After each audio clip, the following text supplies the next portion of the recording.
Our top focus at this hour. Now, after weeks of talks and attempts at diplomacy, there has been no visible breakthrough in reducing tensions between Russia and Ukraine.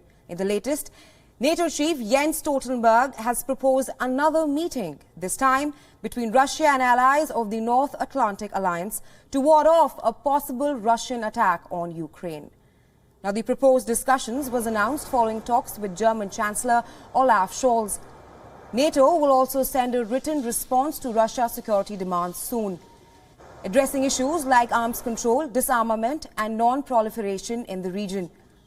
Stoltenberg, however, stressed that while the alliance was ready to listen to Russia's point of view, it would not compromise on NATO's ability to defend its allies. The main task now is to prevent a military attack on Ukraine, and that's exactly why we send a very clear message to Russia that if they once again decide to use force against Ukraine, it will come with a high cost for Russia. Economic, financial, political sanctions. NATO allies also provide support to Ukraine. Ukraine has, of course, the right to self-defense, as every sovereign nation has. Germany, meanwhile, said that it is ready to discuss halting the Nord Stream 2 pipeline. Should Russia attack Ukraine, Russia's Foreign Minister Sergei Lavrov, in a press conference with this German counterpart, maintained that it was not Russia threatening anyone, but instead it was the other way around. Мы никому ничем не угрожаем, но слышим угрозы в наш адрес.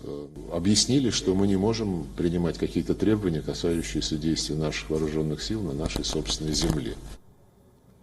Now, it is important to remember that Ukraine is not a NATO member, and the Western military alliance is under no treaty obligation to defend Ukraine. Now, this is why European Union has some big decisions to make.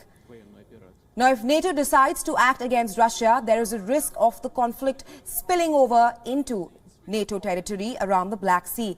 Now, NATO chief Stoltenberg had made this crucial distinction back in November, that Ukraine was not a NATO ally, but a highly valued partner. At the Brussels summit in June, Allied heads of state and missions